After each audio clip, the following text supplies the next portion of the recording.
In the claims that were made by the Uttar Pradesh government, one of the things that was said is that the state of Uttar Pradesh is seeing no problem with oxygen beds or hospital admissions or even ventilators. That's the claim by the state administration. Now, India Today sent its reporters out to see whether or not this claim was true. So we contrasted what was being said by the state government with the reality of the ground in Uttar Pradesh. Here is our lead story tonight.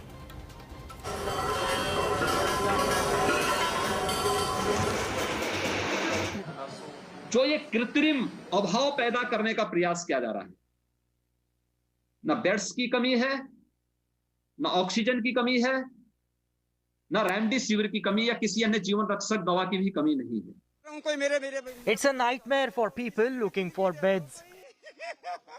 Maruti 800 में वो लोग 2-2 cylinder oxygen के किसी तरीके से manage करके oximeter लगा करके ड्रिप चढ़ा करके लेकर के आए हैं, क्योंकि अस्पतालों में भर्ती नहीं कर रहे हैं. और ये आलम कई ऐसे मरीजों का है जो भटक रहे हैं, जबकि सरकार दावा कर रही है कि उन्होंने इतने इंतजाम कर रखे हैं कि सरकारी तो दूर प्राइवेट भी एडमिशन से मना नहीं कर सकता. लेकिन जमीन पे हालत ये है कि परिवार हाथ जोड़ रहा है, मरीज आगे सीट पर पड़ा हुआ है, ऑक्सीजन लगा करके पड़ा हुआ है, बावजूद इसके कोई सुनवाई नहीं हो रही है. Hospitals are fast running out of oxygen. सारे कोविड हॉस्पिटल फुल होने के नाते हम कोई भी कोविड पॉजिटिव भर्ती नहीं कर सकते. This hospital has 80 bed for the COVID patients and all are fully occupied. There is no bed for the patients. So if anyone is in dire need, critical, cannot get even bed here, nor the oxygens, as even they all are running off their stock and there is no assurance of further supply. That's the situation on ground in Meerut. But Uttar Pradesh government is in denial mode. Sample this. The Chief Minister in his address on Monday denied any oxygen shortage, whereas India Today found a hospital in Meerut asking patients to move elsewhere due to non-availability of oxygen. Oxygen की crisis Delhi के अंदर है, UP के अंदर ना के बराबर है. The situation in Meerut is so grim that even hospitals have completely given up. At Newtimore Hospital in Meerut, the notice has been pasted here. We are not getting oxygen supply from the suppliers. Hence, we are requesting family members of those patients who are on oxygen support, please take their patients to other hospitals for further treatment. Chief Minister Yogi Adityanath also claimed there is no shortage of beds, when every single day reports are emerging from the state showing people struggling to find beds. ना beds की कमी है, ना oxygen की कमी है, ना remdesivir की कमी या किसी अन्य जीवन रक्षक दवा की भी कमी नहीं है. ये कृत्रिम अभाव दिखाने का कुछ लोगों के द्वारा प्रयास और उसके माध्यम से अफवाह पैदा करके भगदड़ की स्थिति, क्योंकि जिन लोगों को प्रदेश में अव्यवस्था अराजकता पैदा करने का अवसर नहीं मिला.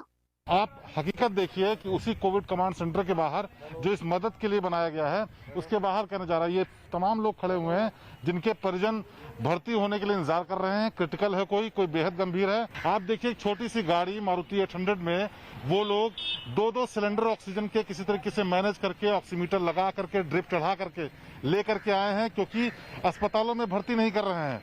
और ये आलम कई ऐसे मरीजों का है जो भटक रहे हैं, जबकि सरकार दावा कर रही है कि उन्होंने इतने इंतजाम कर रखे हैं कि सरकारी तो दूर प्राइवेट भी एडमिशन से मना नहीं कर सकता. While Chief Minister Yogi Adityanath claimed there is no crisis and rumors are being circulated to create panic, his own party colleague and MP Kaushal Kishore highlighted the hardship faced by people. ये चीजें कुछ लोग जानबूझ करके शरारतन स्थिति को panic बनाने का प्रयास कर रहे हैं और उसके माध्यम से अफवाह फैला करके एक नकारात्मकता पैदा करने का प्रयास कर रहे हैं. मैं प्रशासन को अवगत कराना चाहता हूं कि लखनऊ में ऑक्सीजन की बड़ी किल्लत है. जो लोग घरों के अंदर क्वारंटाइन हैं, आइसोलेट हैं, उनको ऑक्सीजन समय से मिलती रहेगी तो उनकी जान निश्चित तरीके से बच जाएगी और अस्पतालों पर भी बोझ कम रहेगा. लेकिन ऑक्सीजन रिफिलिंग प्लांट पर लोग दिन भर रात भर खड़े रहते हैं, उसके बावजूद भी तमाम लोगों को ऑक्सीजन नहीं मिल पा रही है, लोगों की जान जा रही है. ये जिम्मेदारी हमारी आपकी सबकी बनती है कि हम लोगों को ऑक्सीजन मुहैया कराएं। Opposition Congress was quick to highlight the worsening situation. Priyanka Gandhi wrote to Chief Minister Yogi suggesting steps to tackle the crisis. Priyanka sought boosting of RT-PCR tests and cash support for poor and migrant labourers, sprucing up oxygen supply, and a financial economic package for healthcare workers. Priyanka alleged true infection figures are not being reported and rampant black marketing of oxygen and life-saving medicines. मैंने आपके बयान के बाद कम से कम 20 जिलों में बात की उत्तर प्रदेश को लिए। चले जाइए किसी अस्पताल में, जिले अस्पताल में या किसी अस्पताल पे बिना बताए कि आप मुख्यमंत्री हैं, आपको असलियत खुद पता लग जाएगी। मेहरबानी करके ज्यादा से ज्यादा ऑक्सीजन उपलब्ध कराइए, दवाएं उपलब्ध कराइए और किसी तरह से मानवता को बचाइए। Can Yogi Adityanath fight the massive surge in cases and ensure bed and oxygen for all in the state? With Abhishek Mishra and Shrivendra Srivastav in Lucknow and Ashutosh Mishra in Meerut, Bureau Report, India Today.